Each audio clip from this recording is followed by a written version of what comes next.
तो चलिए शुरुआत करते हैं अपनी कंपाउंड इंटरेस्ट की वीडियो सीरीज़ को, जो हम पहले 2 वीडियो बना चुके हैं कंपाउंड इंटरेस्ट चैप्टर के ऊपर। ये हमारी थर्ड वीडियो होगी, ठीक है।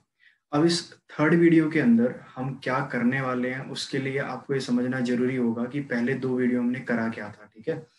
कंपाउंड इंटरेस्ट में हमने सबसे पहले 3 चीज़ें पढ़ी थी कि ट्री मेथड क्या होता है। आप देख लेना, पहली वीडियो जो है कंपाउंड इंटरेस्ट की, वो इसी पर बेस है कि ट्री मेथड क्या होता है, मल्टीपल फैक्टर क्या होते हैं और इफेक्टिव रेट। ये 3 चीज कंपाउंड इंटरेस्ट चैप्टर के अंदर लगाई कैसे जाती हैं, ये हमने पहली वीडियो में सीखा था। दूसरे वीडियो में हमने सीखा था कि कैसे रेशियो का यूज करके कंपाउंड इंटरेस्ट लगाया जाता है। आज हम ये तीसरी वीडियो कर रहे हैं जिसमें डिफरेंस की बात करेंगे। कंपाउंड इंटरेस्ट और सिंपल इंटरेस्ट के दोनों का डिफरेंस रिलेटेड अगर क्वेश्चन आ जाता है एग्जाम के अंदर, तो हमें कैसे करना है। तो देखो, अगर हम सीधी सी बात करें, उसको बताने से पहले मैं आप लोगों को एक बात बता देता हूँ कि भाई उनकी जरूरत क्या है। उन 2 फॉर्मूले बताऊंगा सबसे पहले मैं आपको, फॉर्मूले हैं या फिर क्या है, ठीक है, क्योंकि ट्री मेथड पे ही बेस्ड होता है सारा काम, ठीक है। अब देखो, सीन क्या है, कैसे यूज किया जाए उन मेथड्स को, उनकी जरूरत है भी या नहीं भी है, या वैसे ही हम बता देते हैं कि चलो भाई एक मेथड और आता है टीचर को, वो एक और बता देता है। ऐसा नहीं होता है। क्यों बताया जाता है, इसका यूज समझ लो अब ध्यान से। देखो, मान लो ये क्वेश्चन है आपके सामने, हो सकता है इस क्वेश्चन को आप लोग बना लो। कैसे, आपको मैंने बता रखा है पहले वीडियो में, 2 साल के लिए यहाँ पर टाइम 2 साल दे रखा है। तो सिंपल इंटरेस्ट में क्या होता है, हर साल बराबर रेट ऑफ इंटरेस्ट मिलेगा 10%, तो 2 साल में 20% हो जाएगा, ठीक है। और कंपाउंड इंटरेस्ट की बात करेंगे तो ये भी मैंने याद कराया था कि भाई x plus x y y में 100, ये फॉर्मूला लगा लिया करो। इफेक्टिव रेट जो हमने पहली वीडियो पढ़ी थी, इससे निकाल लोगे तो 10 + 10 + 100/100, तो 21% आ जाएगा। तो ये बन जाएगा 21%। तो इनका जो डिफरेंस है ना, देखो वो 1% है। तो 1% की वैल्यू 40 दे रखी है, आपको प्रिंसिपल बताना है। तो प्रिंसिपल क्या होता है, प्रिंसिपल होता है हमेशा 100%। तो 100% की वैल्यू हो जाएगी 4000, ठीक है। और ये इस क्वेश्चन का आंसर हो जाएगा। अब आप कहोगे सर ये मेथड तो सफिशिएंट हो गया है, लेकिन फिर भी ऐसा क्यों होता है कि हमें 2 फॉर्मूले वाले चीज पढ़ाई जाती है। और हो सकता है काफी स्टूडेंट ने पढ़ भी रखी होगी, वो बताया जाता है कि भाई अगर 2 साल का डिफरेंस आ जाए, अगर मान लो 2 साल का डिफरेंस आ जाए, अगर 2 ईयर की बात हो जाए, तो जो CI और SI का डिफरेंस होता है ना, वो PR/100 का स्क्वायर होता है। लेकिन यही बात अगर 3 साल पे कूद जाए, तो आप कह देना CI और SI का जो डिफरेंस होता है ना, PR/100 इसकी पावर 2 ब्रैकेट में 3 + R/100 होता है। ये होता है क्या, ये होता है डिफरेंस। ये क्या होता है, डिफरेंस। डी लिख देते हैं, इस वाली बात को डी लिख देते हैं। और ये 2 फॉर्मूले भी यूज किए जाते हैं, लेकिन ये फॉर्मूले नहीं है। सबसे पहले आपको ये समझना होगा क्यों, कहाँ से क्यों करते हैं, इसका रीजन क्या है, इसका रीजन क्या है। दोनों बात देख लेते हैं अभी हम कि भाई ये फॉर्मूले क्यों जरूरत पड़ती है पढ़ने की, ठीक है। लेकिन उससे पहले मैं आपको बता देता हूँ कि भाई कई स्टूडेंट क्या करते हैं, वो इसको याद रख लेते हैं। वो, देखो, इसको याद रखने का बेनिफिट क्या है कि आप पहले वाले क्वेश्चन भी बना लोगे और ये तो बना ही लोगे। अब देखो, मान लो आपको, आप कहते हो कि मुझे तो इस फॉर्मूले की हेल्प से करना है क्वेश्चन को, तो यहाँ पे डिफरेंस है। डिफरेंस क्वेश्चन में 40 दे रखा है, बराबर। प्रिंसिपल मुझे निकालना है, आर मुझे पता है 10 है, तो 10/100 हो गया।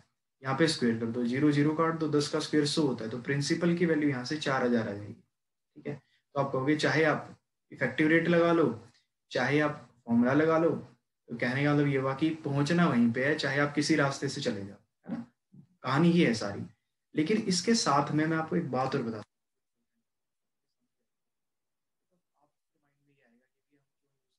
ये क्लियर कर लेते हैं पहले। तो देखो, जब हमने ट्री मेथड पढ़ा था ना, ट्री मेथड पढ़ा था, तो मैंने कहा था कि क्या होता है ट्री मेथड। जैसे मान लो प्रिंसिपल P है, रेट R% है, करते थे ना, यहाँ पे प्रिंसिपल लिख लिया, यहाँ पे इसका R% के हिसाब से P का R% यहाँ लिख देते। जैसे मान लो यहाँ 100 होता था, इसके ऊपर 10% ब्याज लगा, तो 100 का 10% 10 लिख देते थे।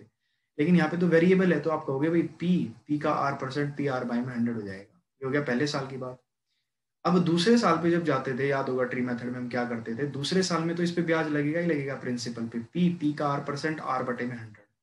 लेकिन दूसरे साल में क्या होता है, ब्याज के ऊपर भी ब्याज लगता है, और इसी को कंपाउंड इंटरेस्ट कहते हैं। तो इसके ऊपर अगर आप R% ब्याज लगा दोगे ना, तो PR/100, इसके ऊपर R% मिलेगा R/100। तो ये कितना बन गया, PR/100 का होल स्क्वायर बन गया। देखो, मैंने आपको सिखाया भी हुआ है कि भाई जैसे मान लो ये 100 की बात की थी, 10% 10 हो गया। दूसरे साल में 10% तो प्रिंसिपल में मिलेगा ही मिलेगा, लेकिन इस पे भी 10% मिलेगा, एक। तो याद होगा हमने 21 पढ़ा था कि भाई टोटल सी आई 21 होता है। तो देखो इस बात को ऐसे समझना, ये 10 और 10 जो होता है ना ये एस आई होता है, तो एस आई कितना है 20 रुपए है, लेकिन 10 10 1 ये क्या होता है सी आई होता है। तो याद रखना हमेशा जो इनका डिफरेंस होगा ना वो हमेशा ये वैल्यू होती है। तो कहने का मतलब क्या हुआ कि अगर मुझे यहाँ से सी आई और एस आई का डिफरेंस निकालना है 2 साल के लिए तो वो ये हो जाएगा। और इसीलिए अगर आपने पिछले फॉर्मूले में देखा हम क्या लिख देते हैं पी आर वाई में 100 का होल स्क्वायर। तो फॉर्मूला नहीं है, एक जनरलाइजेशन किया जाता है, मतलब बात को आसानी तरीके से कहा जाता है। अब बताया इसलिए नहीं जाता कि भाई बता के फायदा क्या है जब याद ही ये रखना है, लेकिन आपको पता है जब आपको ये ट्री मेथड का पता है ये होता क्या है, इसका रूट क्या है, ये कहाँ से पैदा हुआ कहाँ खत्म हो रहा है, तो ऑब्वियसली बात है अगर इसको थोड़ा सा और व्याख्या कर दी जाए और थोड़ा सिंप्लीफाई कर दिया जाए तो हमें डाटा और क्लियर हो जाता है। ठीक है, देखो जो नई बात वो निकल के आई 2 साल के लिए है, तो ये जो तीसरे 3 साल के लिए लिखा हुआ है ना, इसी में जब आप तीसरे साल को ऐड करोगे ना वो तीसरे साल का फॉर्मूला बन जाता है। ठीक है, वो थोड़ा कॉम्प्लिकेटेड हो जाएगा इसलिए मैं उसको सिखा नहीं रहा, बनता है ऐसे ही। तो कहानी ये ऐसा है। ठीक है, अब यूज कैसे करना है वो मैंने यहाँ पे फॉर्मूला भी बता दिया, रेट ऑफ इंटरेस्ट भी बता दिया, 3 साल के लिए बनता है। बस ये जो फॉर्मूला है ना ये कैसे यूज करेंगे, कब इसका यूज करना पड़ सकता है, कई बार आपका ये फेल हो जाता है, वो हम देख लेंगे आगे। ठीक है, अब देखो जैसे क्वेश्चन है इसमें प्रिंसिपल निकालना है, टाइम पता है 2 साल है, हमें रेट अलग अलग दे दिया, पहले साल का रेट ये है दूसरे साल का रेट ये है। अब आप कहोगे सर ये वाला फॉर्मूला लगाना थोड़ा सा तिगड़म वाला काम हो जाएगा, मतलब थोड़ा फंसा सकता है हमें। तो देखो मैं आपको एक रूल और सिखा देता हूँ। अब आपको दिख रहा है ना फॉर्मूला तो ट्री मेथड से ही जनरेट हो रहा है ना, तो मतलब कभी भी बेस तो कहीं नहीं, रूट तो कहीं नहीं जाएगी ना, रूट से आप कुछ भी निकाल लो। ठीक है ना, तो इसका मतलब क्या हुआ, आप दोबारा यहाँ पे अब आपको पता है इतनी बात क्लियर हो जानी चाहिए, पहले साल का रेट है 14 2/7%, तो ये वैल्यू 1/7 है। ऐसे ही जो रेट है सेकंड ईयर का वो है 11 1/9%, तो ये कितना है ये 1/9 है। ठीक है, अब इस बात को आप ऐसे समझ सकते हो कि हमें ये फॉर्मूला ना लगाना पड़े, तो इसके लिए हम क्या कर दें कि हमें आसानी से क्वेश्चन हो जाए हमारा। देखो एक ट्रिक बताता हूँ मैं, डिफरेंस पता ही है 40 है। अब सीखने वाली बात क्या है यहाँ पे कि भाई जब ऐसा हो जाता है कि भाई अलग अलग रेट है यहाँ पे, तो देखो क्या करना, 2 साल की बात है ना, तो प्रिंसिपल को ना लेट कर लिया करो। प्रिंसिपल को लेट करोगे ना तो 7 63 लेट कर लिया, तो पहले साल का रेट कितना हो जाएगा 1/7 मिलेगा, ये 9 हो जाएगा। दूसरे साल का रेट 1/9 है, इसका 1/9 मिल जाएगा दूसरे साल का, ये कितना हो जाएगा 9 7 63। लेकिन दूसरे साल में तो रेट इंटरेस्ट के ऊपर भी इंटरेस्ट मिलेगा और दूसरे साल में रेट कितना है 1/9 है, 1/9 9 का 1 हो जाएगा। तो यही बात सीखने वाली है यहाँ पे क्या, कि हमारा जो डिफरेंस दे रखा है ना वो 40 दे रखा है। इसका मतलब क्या हुआ कि जो एक की वैल्यू है ना, एक की वैल्यू क्वेश्चन में 40 दे रखी है, हमें क्या निकालना है प्रिंसिपल निकालना है। प्रिंसिपल कितना है 63 है, तो 63 की वैल्यू कितनी हो जाएगी 40 गुना में 63 हो जाएगी, तो 0 4 3 12 1 कैरी 4 6 24 एंड 1 25, तो 2520 आंसर हो जाएगा। देखा ना कि कैसे फॉर्मूला जब मैं नहीं लगा पा रहा हूँ मैंने कैसे ट्री मेथड का यूज करके उस क्वेश्चन को कर लिया। तो सीखने वाली बात यहाँ पे क्या निकली, क्योंकि रेट तो कुछ भी आ सकता है ना, कुछ भी आ सकता है, तो इस क्वेश्चन को हम दूसरे तरीके से भी बना सकते हैं।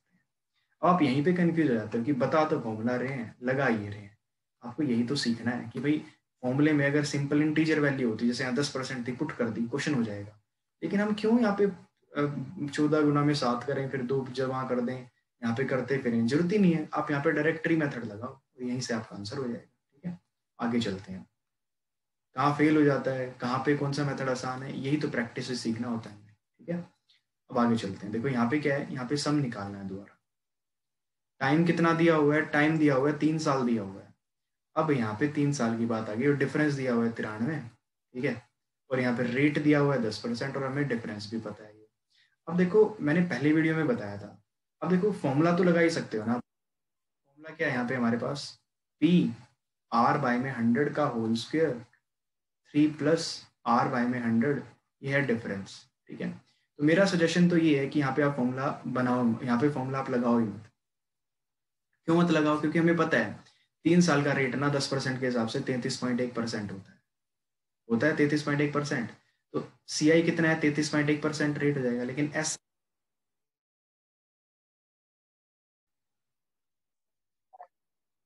और एस आई का रेट यहाँ पे जो हो जाएगा, जैसे सी आई का 33.1% है तो हम एस आई का 10% के हिसाब से 3 साल का कितना बनता है, ये बनता है 30% बनता है। तो 33% सी आई का हो गया, 30% एस आई का हो गया, ये जो डिफरेंस है ये 3.1% का है, और इस 3.1% की वैल्यू ही क्वेश्चन में 93 दी हुई है। हमें निकालना है प्रिंसिपल, जो कि हमारा 100% होता है। 100% हो जाएगा 93 बटे में 3.1 गुणा में 100।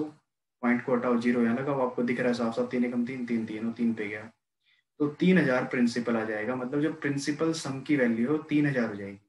देखो कहाँ इस फॉर्मूले में घुसोगे आप लोग, जब आपको पता है ये इफेक्टिव रेट का फॉर्मूला ये होता है। मैं ये नहीं कह रहा कि इसका यूज नहीं है, पर जब रेट ना दे रखा हो तब इस फॉर्मूले को यूज कर लेना। जब रेट ना दे रखा हो तब इस फॉर्मूले को यूज कर लेना, लेकिन जब रेट दे ही रखा है हमें और हमें ट्रिक भी पता है तो हम क्वेश्चन को कर सकते हैं ना। तो ये एक बेस्ट अप्रोच हो सकती है इस क्वेश्चन को करने की। इसीलिए आप कंफ्यूज हो जाओगे अगर आप बिगिनर हो कि कभी ये फॉर्मूला लगा रहा है टीचर, कभी ये लगा रहा है, कभी कोई और तिकड़म लगा रहा है। तो इस बात को ऐसे समझ लो कि भाई सारा खेल होता है कि रेट दिया हुआ है, रेट नहीं दिया हुआ है, इन बातों का खेल होता है सारा। ठीक है, अगले क्वेश्चन की तरफ चलते हैं हम। देखो जैसे कि अब यहाँ पे देखो डिफरेंस जो दिया हुआ है ना SI CI का, वो दिया हुआ है कितना, वो दिया हुआ है 3 साल की बात करके 750 दिया हुआ है। रेट जो दिया हुआ है 12.5% दिया हुआ है। अब आप फंस जाओगे यहाँ पे, अगर आप पिछले वाला जुगाड़ लगाओगे तो क्यों लगाओ, क्यों फंस जाओगे, क्योंकि टाइम दिया हुआ है 3। इसलिए फंस जाओगे क्योंकि 12.5 का 3 टाइम 10% का तो याद था 33.1%। यहाँ पे कैसे लगाओगे, यहाँ पे नहीं लगा पाओगे। इसीलिए यहाँ पे कहानी बनती है कि अब आपको और बातें पता हो कि आप यूज कैसे कैसे कर सकते हैं। ठीक है, तो ये कहानी थी जो मैं आपको समझाना चाह रहा था। देखो आपको ये बात तो समझ आ गई है ना कि वो इफेक्टिव रेट वाला काम यहाँ पे फेल हो जाएगा, लेकिन जो रूट है ट्री मेथड वो तो लग ही सकता है ना। लगाने का वो भी लगा सकते हो, PR/y में 100 का होल स्क्वायर 3 प्लस R/y में 100 इज इक्वल टू डिफरेंस। लगाने को आप R की वैल्यू 12.5 यहाँ लिख सकते हो, कोई बड़ी बात नहीं है। और लगाओगे तो हो भी जाएगा क्वेश्चन। कैसे, प्रिंसिपल निकालना है, R 12.5 दे रखा है, और 12.5% जो होता है ना वो 1/8 होता है। तो R बटे में 100 का मतलब क्या हुआ, 12.5 बटे में 100। तो जिसको थोड़ी बहुत समझ है वो कह सकता है कि आप इस सारे जुगाड़ को ना यहाँ से हटा के 1/8 लिख लो सीधा। ये स्क्वायर हो गया, ये 3 हो गया, प्लस ये R बटे में 100 1/8 हो गया, क्योंकि 125 12.5 बटे में 100 को करोगे 100 तो 1/8 ही आएगा। ठीक है, ये डिफरेंस हो जाएगा। डिफरेंस हमें दे रखा है क्वेश्चन में, देखो कितना दे रखा है, 750 दे रखा है। तो यहाँ से इसको हटाओ, यहाँ पे इस वैल्यू को लिख लो आप 750। 750 दे रखा है, तो प्रिंसिपल हो गया 1/64 गुणा में 8 3 24 और 1 25 बटे में 8 इज इक्वल टू 750। तो आप कह दोगे प्रिंसिपल की वैल्यू आ जाएगी 750 गुणा में 8 स्क्वायर होता है, 8 हो गया, 8 क्यूब बटे में 25। मैं यहाँ पे छोड़ रहा हूँ इस बात को, कारण छोड़ने का भी बता देता हूँ। तो देखो ट्री मेथड लगाते हैं यहाँ पे। अब आपको ये डिसाइड करना होगा खुद से आप किस में कंफर्टेबल हो। तो देखो प्रिंसिपल तो दे नहीं रखा, लेकिन आप अज्यूम करोगे, जैसे यहाँ पे 2 ईयर थे तो हमने डिनोमिनेटर का स्क्वायर मान लिया था। अब यहाँ पे 3 ईयर है ना, तो 8 क्यूब मान लो। प्रिंसिपल लेट कर रहे हैं, ये नहीं कह रहा मैं, है अज्यूम कर लो। तो रेट कितना है, ये 12.5% 1/8 होता है, तो पहले साल 1/8 8 स्क्वायर बचेगा, दूसरे साल 1/8 8 स्क्वायर बचेगा, और आपको पता है इसका भी 1/8 मिलेगा यहाँ पे, तो 8 मिलेगा। तीसरे साल पे आएंगे फिर से 8 स्क्वायर बचेगा, लेकिन तीसरे साल में इसके ऊपर भी ब्याज मिलेगा, इसके ऊपर भी ब्याज मिलेगा, और इसके ऊपर भी ब्याज मिलेगा। ये कहानी थी सारी। ठीक है, अब देखो मैंने सिखाया था ना कि ये तीनों जोड़ के देंगे आपको SI, तो ये सब कुछ जोड़ के मिलेगा CI। तो भाई SI और CI घटाओगे तो 8 3 24 और 1 25। इस 25 की वैल्यू ट्री मेथड के हिसाब से कितनी है, इस 25 की वैल्यू ही CI और SI का डिफरेंस है, जो कि 750 है। हमें निकालनी है 8 क्यूब की वैल्यू, ये बनेगी 750 बटे में 25 गुणा में 8 क्यूब। और यही रीजन है मैंने आपको दोनों मेथड समझाया कि देखो फाइनली हम वहीं पहुंच गए ना। अब ये आपकी समझ होगी कि आपको यूज क्या करना चाह रहे हो। ठीक है, कई बार रेट अजीब आ जाता है, फॉर्मूले लगाओगे तो फंस जाते हो। तो बेटर ये ट्री मेथड भी आना चाहिए आपको, ये भी आना चाहिए। आंसर दोनों से आएगा, 25 3 75 जीरो, 8 का क्यूब होता है 512 गुणा में 30 गुणा कर लेना, ये आई थिंक आ जाएगा 0 3 दूनी 4 3 3 3 5 15,360 रुपये आ जाएगा हमारा प्रिंसिपल, और यही इस क्वेश्चन का आंसर हो जाएगा। ठीक है, दोनों मेथड आने चाहिए। इसलिए आप लोग फंसते हो, क्योंकि आप लोग कई बार ये पढ़ लेते हो, कई बार ये पढ़ लेते हो। अब आपकी अंडरस्टैंडिंग डेवलप करनी पड़ेगी कि कौन सा मेथड कहाँ पे लगाना सही रहेगा। अगले क्वेश्चन में और देख लेते हैं ताकि आपको और बातें समझ आए। देखो आपकी बार उसने गेम खेला, प्रिंसिपल दे दिया, टाइम दे दिया, डिफरेंस दे दिया, रेट परसेंट निकालो। अब स्टूडेंट सोचेंगे रेट तो पता नहीं है, तो इसलिए ट्री मेथड तो फेल हो गया, बचा एक ही मेथड। इफेक्टिव रेट भी फेल हो गया, बचा एक ही मेथड, जो कि होता है ये PR/100 का whole square 3 plus R by में 100, इसकी पावर कुछ होती नहीं है, ये होता है डिफरेंस। देखो यहाँ पे प्रॉब्लम क्या होती है, यहाँ पर ना आर स्क्वायर है और यहाँ पे आर है, जब मल्टीप्लाई करते हो ना क्यूब बन जाता है। तो ना इसके लिए ना एक शॉर्ट ट्रिक है, वो ट्रिक क्या है उसको याद रखना हमेशा। इसको आप सोल्व कैसे करोगे, आर परसेंट को ना 1/x से रिप्लेस करोगे इसमें, तो देखो क्या बनेगा। एक अल्टीमेट फॉर्मूला याद रखना होता है, वो होता क्या है मैं आप बता दूंगा। जब भी आर रेट परसेंट निकालना हो ना, इस फॉर्मूले की दूसरी फॉर्म याद रखनी है आपको, क्या है वो मैं आपको भी बता देता हूँ। देखो आर परसेंट का मतलब आर बटे 100 1/x से रिप्लेस कर दोगे तो ये कितना बनेगा, 1/x का होल स्क्वायर 3 प्लस आर बटे 100 को किससे रिप्लेस करना है, 1/x से। ये डिफरेंस है, सोल्व कर लो। p बटे में एक्स स्क्वायर, क्योंकि एक्स स्क्वायर बन जाएगा, ये हो जाएगा 3x + 1 डन, डिवाइडेड बाई में x, तो ये हो जाएगा डिफरेंस। तो एक बात समझना ध्यान से, 3x + 1 बटे में x क्यूब, ये क्या हो जाएगा, डिफरेंस बटे में प्रिंसिपल। ये है सारी कहानी, ये है सारी कहानी। मतलब आपको याद क्या रखना है जब रेट परसेंट निकालना है, कि डिफरेंस और प्रिंसिपल का रेशियो होता है 3x + 1 बटे में x। अब क्या मजा है, इस क्या फायदा है, क्या मजा आ जाता है, इस फॉर्मूले को याद रख के देखो। डिफरेंस पता है 1500 है। ये सारी कहानी ना यूजलेस है, बस याद करनी है आपको, समझाने के लिए आपको बस अल्टीमेट ये याद रहना चाहिए। 1500 है, नीचे क्या आएगा 30,720। ये किसके बराबर दे रखा है, 3x + 1 बटे में 3x + 1 बटे में x क्यूब, ठीक है, x क्यूब। अब काटते हैं इसको, 0 0, ये जाएगा 15 है ना, 3 पे चला जाएगा ये, 9 7 और दोनों 3 12, 3 पंजे 15, 0, 3 एकम 3 0, 3 दूनी 6, 3 चौक 12, ये फिर से 2 पे चला जाएगा 25, 2 पंजे 10, 2 एकम 2, 2 दूनी 4। देखो फायदा दिखाता हूँ मैं आपको। हमें पता है ना 8 का क्यूब जो होता है वो 512 होता है, और x की वैल्यू अगर 8 पता लग गई है तो 3 8 24 और 1 25, तो मतलब x की वैल्यू कितनी हो गई, तो आप मोटा मोटा हिसाब लगाओगे क्या हो गया, R% की वैल्यू ना 1/8 है, और 1/8 मुझे अच्छे से पता है 12.5% की वैल्यू होती है, और यही इस क्वेश्चन का आंसर हो जाएगा। और आपको यही चीज सीखनी है, समझ गए ना। दोबारा देख लेना वीडियो को प्ले करके, कि आपको ये चीज पता होनी चाहिए कि यूज कैसे करते हैं, ठीक है। ये बेनिफिट हो जाता है हमारे पास अगर हमें डिफरेंस रिलेटेड फॉर्मूले भी पता है और इनके रिजल्ट भी पता है, ठीक है। अब देखो फिर से 3 साल का आ गया, लेकिन अब की बार रेट गिवन है, तो वो फॉर्मूला 3x + 1 बाई में x क्यूब वाला कोई लॉजिक है नहीं लगाने का, ठीक है। अब हम क्या कर सकते हैं, इस बात को ऐसे समझो,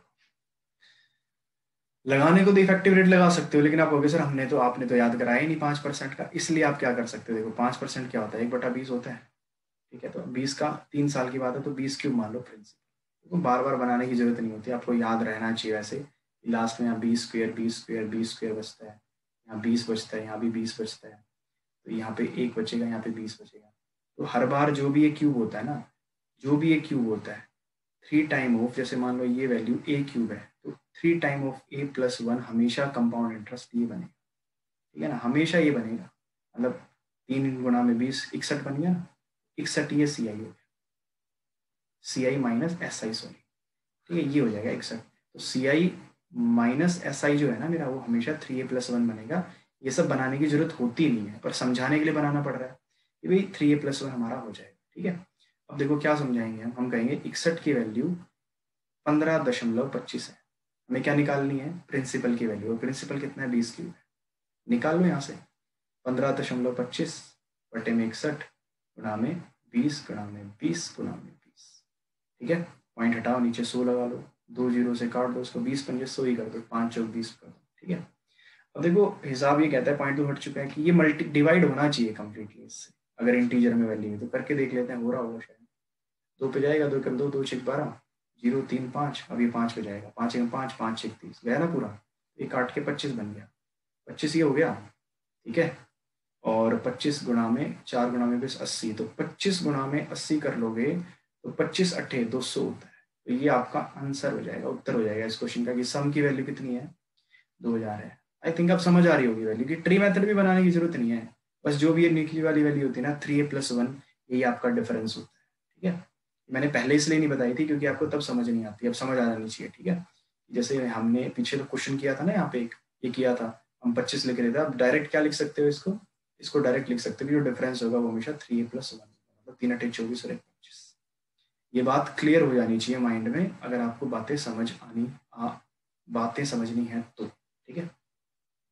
आगे चलें। अब इस क्वेश्चन में भी फिर से 3 साल की बात कर रहा है, कह रहे जो डिफरेंस है ना CI और SI का डिफरेंस जो है वो 9.75 है, 3 साल की बात अगर की जाए, ठीक है। कह रहा है रेट ऑफ इंटरेस्ट जो है वो अलग अलग दे रखा है, खेल रहे हैं हमारे साथ, 5% दे रखा है। रेट टू, इसको मैं डायरेक्ट लिख रहा हूँ 1/7, ठीक है। इसको भी मैं डायरेक्ट लिख रहा हूँ 1/11।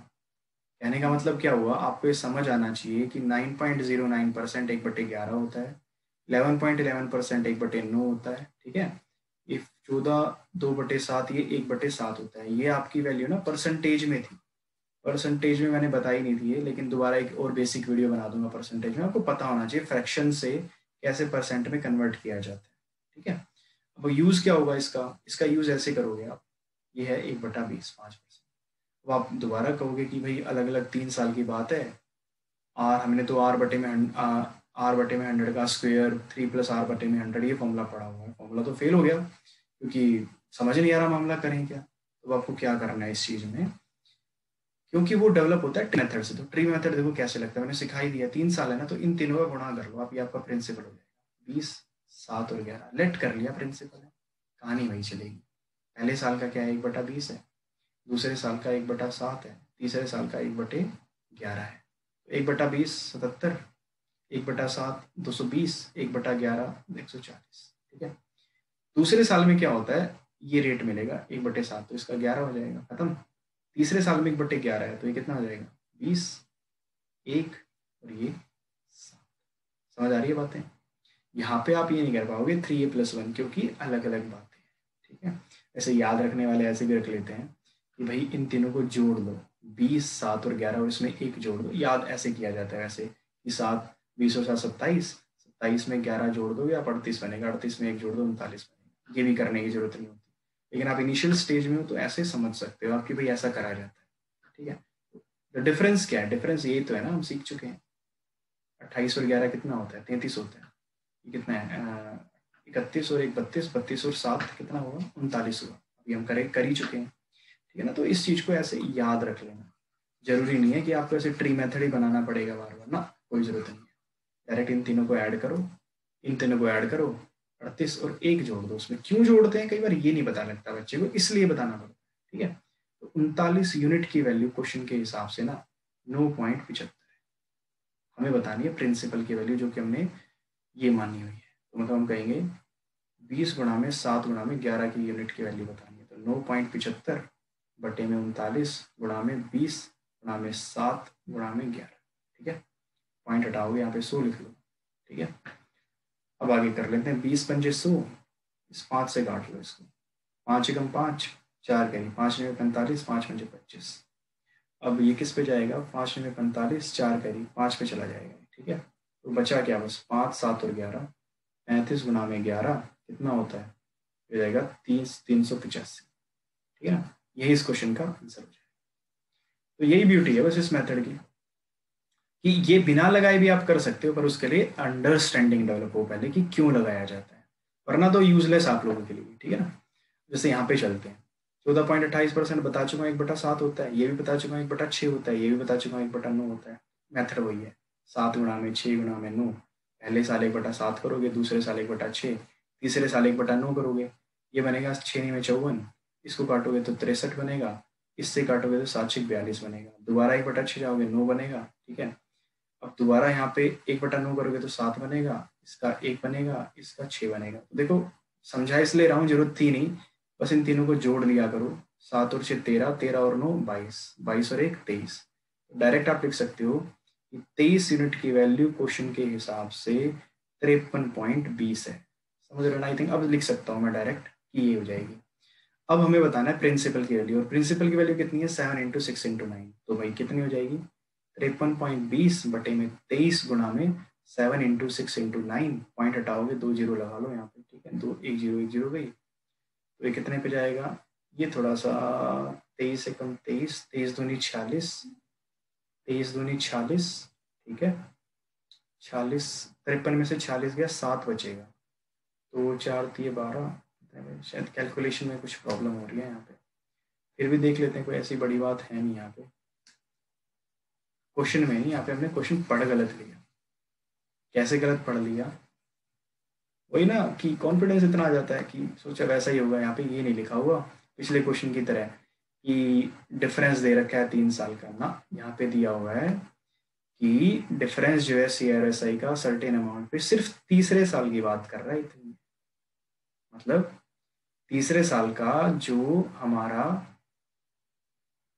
डिफरेंस है CI और SI का वो बात कर रहा है। तो देखो SI तो ये पूरा होता है ना, और CI सिर्फ ये होता है, ठीक है। तो हम कहेंगे 7 और 1 8, मतलब डिफरेंस कितना आ जाएगा, 7 और 1 8, 8 और 6 14।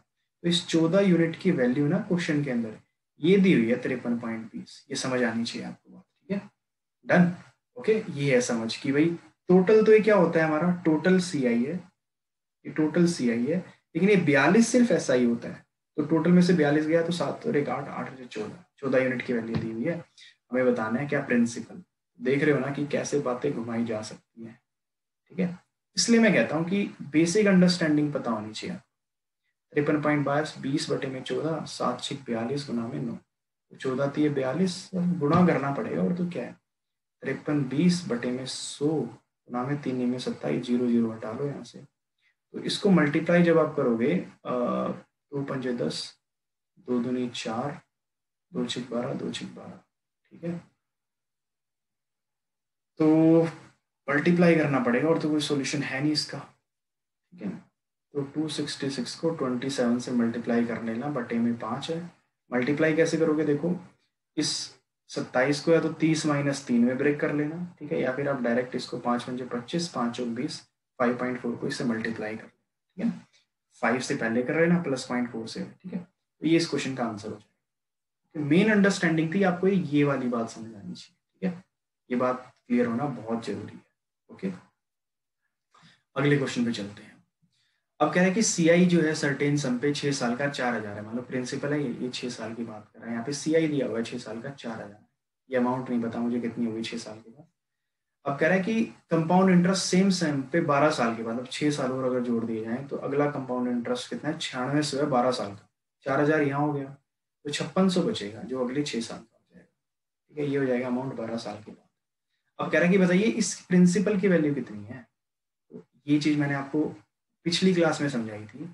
इनका जो रेशियो मल्टीपल फैक्टर यूज करेंगे यहाँ पे, 2 0 2 0 गई, 8 पंजे 40, 8 पंजे 40, 8 सत्ते 56, ठीक है, यही है ना, 9600 है, ठीक है। तो 8 पंजे 40, 8 सत्ते 56। तो अब क्या कहोगे, इस बात को ऐसे समझना कि मल्टीपल फैक्टर जो है ना वो 5:7 का है। मल्टीपल फैक्टर क्या है, 5:7 का है। तो आपको क्या निकालना है, आपको प्रिंसिपल निकालना है। इस बात को ऐसे समझना, याद रखना, मैंने समझाई भी दी आपको बात कि जो मल्टीपल फैक्टर होता है ना वही प्रिंसिपल और अमाउंट का रेशियो होता है। मतलब ये प्रिंसिपल और अमाउंट का रेशियो भी 5:7 ही आना चाहिए। तो इनका गैप कितना है, यहाँ पे 2 यूनिट है ना, और ये 2 यूनिट ही क्वेश्चन में 4,000 दे रखा है। तो 1 यूनिट का मतलब कितना हुआ, 2,000 हो गया। प्रिंसिपल कितना है, 5 है, तो 10,000 हमारी वैल्यू हो जाएगी, और ये इस क्वेश्चन का आंसर, ठीक है। तो ये थी बेसिक अंडरस्टैंडिंग इस चैप्टर को लेके, ठीक है। अगले क्वेश्चन भी देख लेते हैं। अब कह रहा है एक सम ऑफ मनी है, कंपाउंड इंटरेस्ट पे इन्वेस्ट किया गया, अमाउंट हो जाता है प्रिंसिपल 800 हो जाता है 3 साल में, ठीक है। 1 साल और देख लें तो 840 हो जाता है। अब कह रहा है कि बताइए रेट ऑफ इंटरेस्ट कितना है। आसान है क्वेश्चन, कैसे, फिर से वही रेशियो निकाल लो 1 साल का, 0 0 कट गया, ठीक है। तो कितना आएगा, क्या आएगा, 4 दूनी 8 0, 4 दूनी 8, 4 1 4, यही तो बनेगा। तो रेट ऑफ इंटरेस्ट क्या होता है कि भाई मल्टीपल फैक्टर क्या दिखा रहा है, 20 से 21 हो रहा है ना, इसका मतलब क्या हुआ, 1 रुपये कमा रहे हो 20 के ऊपर, तो देख लो कितना परसेंट हुआ, 5% पर एनम आ गया, ठीक है ना। ओके, तो यही हो जाता है हमारा, ओके। मतलब इस बात को समझ लेना, कहीं कंफ्यूज हो जाओ आपस में कि 1 साल का जो 1 साल में जो ब्याज मिलता है वही तो रेट ऑफ इंटरेस्ट हो जाएगा। तो 20 रुपए के ऊपर 21 रुपए मिल रहा है, तो ये हमारा रेट ऑफ इंटरेस्ट है 20 पंजे से, ठीक है। अगले क्वेश्चन पे चलते हैं। कह रहा है कि compound interest earned on a sum, principal दे रखा है, सेकंड और थर्ड ईयर का दे रखा है यहाँ पे, मतलब दूसरे साल और तीसरे साल का। दूसरे साल का, पहले साल का CI ये हो गया, दूसरे का ये हो गया, तीसरे का ये हो गया। तो दूसरे साल का CI कितना है, 1200। तीसरे साल का CI कितना है, 1440 है, ठीक है, 1440 है। अरे रेट ऑफ इंटरेस्ट बताओ, देखो कोई बड़ी कहानी नहीं है, 0 0 काट लो, 12 12 44, 12 एकम 12, 0 2 पंजे 10, 2 6 12। क्या सिखाया मैंने? ये मल्टीपल फैक्टरी तो डिनोट कर रहा है 5:6, मतलब 5 से 6 हो रहा है ना, 5 से 6, ये भी 5:6 रेशियो आ जाएगा, ये भी 5:6 आ जाएगा। ये चीज़ समझ आ रही है ना, समझ आ गई है ना, यही तो मल्टीपल फैक्टर होता है। तो भाई जो 1 साल का है, क्योंकि ये भी 1 साल है, ये भी 1 साल है, तो 1 साल में पैसा 5 से 6 हो रहा है, तो 1 रुपये इंटरेस्ट मिल रहा है 5 के ऊपर, तो देख लो कितना परसेंट हो गया ब्याज, 20% हो जाएगा। और यही इस क्वेश्चन का, तो बच्चों को ना यही बात समझ नहीं आती कि भाई हम ऐसा करते क्यों है ना। आपको समझ आनी चाहिए यही बात, ये रेशियो 5:6 होता है, यही रेशियो 5:6 होता है, यही कंपाउंड इंटरेस्ट का रेशियो होता है, और यही प्रिंसिपल और अमाउंट का रेशियो होता है। ठीक है, यही बात आपको समझ आनी चाहिए, कोई नई बात नहीं है। ऐसा क्यों होता है? देखो प्रिंसिपल है, प्रिंसिपल में अगर प्रिंसिपल का 1/6 जोड़ दोगे, सॉरी 1/5 जोड़ दोगे, तो ये ना अमाउंट बन जाएगा। तो ये 1/5 आया कैसे? ये आया 1/, का मान होता है 20%, इसीलिए इसको यूज करते हैं। ठीक है, ये अंडरस्टैंडिंग होनी चाहिए डेवलप माइंड में। आखिरी क्वेश्चन देख लेते हैं आज का। कह रहे डिफरेंस जो दे रखा है CI और SI का, 2 साल की बात कर रहा है, वो दे रखा है 16 रुपये, रेट 8% दे रखा है, तो ये 16% हो जाएगा 2 साल का। और कहीं ना कहीं ये तो निकाला ही जा सकता है x+y वाले फॉर्मूले से, है ना। तो कितना हो जाएगा? 16.64% हो जाएगा। तो आपको भाई ये तो सर आसान है निकालना, मतलब 0.64% की वैल्यू कितनी है? 16 दे रखी है। प्रिंसिपल कितना होता है? 100% होता है, तो कितना हो जाएगा? 16 बटे में 0.64 गुना में 100 हो जाएगा। इस पॉइंट को हटाओ, यहाँ पे 100 लिख लो, 16 चौक 64, 4 दूनी 8, 4 पंजे 20, 2500 प्रिंसिपल आ गया। लेकिन निकालना प्रिंसिपल नहीं है। यार अगर इंटरेस्ट कंपाउंड हाफ ईयरली हो जाएगा तब क्या होगा? दो इंटरेस्ट में डिफरेंस, मतलब अगर एक कंपाउंड जो है इंटरेस्ट ये हाफ ईयरली हो जाएगा ना, और ऐसा ही वही रहेगा, तब बताओ डिफरेंस कितना होगा। यही तो पूछा हुआ क्वेश्चन में। तो देखो ये तो वही रहेगा भाई, ये कितना रहेगा 2 साल का, ये तो वही रहेगा हमारा, कितना 20% रहेगा। ठीक है, 20 नहीं 16%, क्योंकि 8 है ना। ठीक है, लेकिन हाफ ईयर की वाली कहानी मैं आपको समझा देता हूँ, ध्यान से समझना, ये इंपॉर्टेंट है। ये वाली बात आपको कई जगह काम आएगी, तो मैं यहाँ पे स्पेस बना लेता हूँ और यहाँ पे क्लियर करता हूँ। देखो क्या, अगर रेट 8% है तो हाफ ईयरली में हाफ हो जाता है, मतलब 4% बचेगा। और अगर 2 साल है तो हाफ ईयर में तो 6 महीने की बात करते हैं ना, तो 4 हाफ ईयर आ जाएंगे। अब बच्चे पता क्या सोचते हैं कि भाई 4 साल की बात हो रही है, 3 तक तो संभाल लेते थे, 4 साल को कैसे संभालें? 4 साल तक को भी संभाला जा सकता है, दूसरी वीडियो हमने करी हुई है 4:6:4 रेशियो से। ठीक है, अब कैसे करना है ना, ये इंपॉर्टेंट है ना। देखो ये 16% जो है ना, 16% जो है 2500 का निकालना कोई बड़ी बात नहीं है, मतलब ऐसा ही तो निकाला जा सकता है दूसरी सिचुएशन में, लेकिन CI कैसे निकाले? वो निकालेंगे 4:6:4। 4% है, तो मैंने सिखाया था इसका 4% कितना आ जाएगा? 2500 का 4% 100 हो जाएगा। दोबारा 100 का 4% निकाल लो, 4 हो जाएगा। 4 का दोबारा 4% निकाल लो, 4 का 4% 0.16 हो जाएगा। 0.16 का फिर से 4% निकाल लो, मतलब पॉइंट तो ये हो जाएगा 0.0064। इनको जोड़ लिया करते हैं, 400 प्लस 4×6=24 प्लस 0.64 प्लस 0.0064।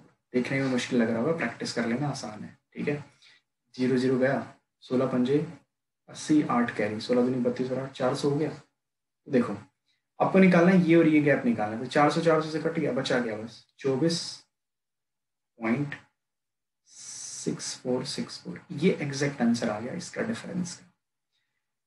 तो मैं सोच रहा हूँ कि आप लोगों को काफ़ी हद तक बातें समझ आ गई होगी।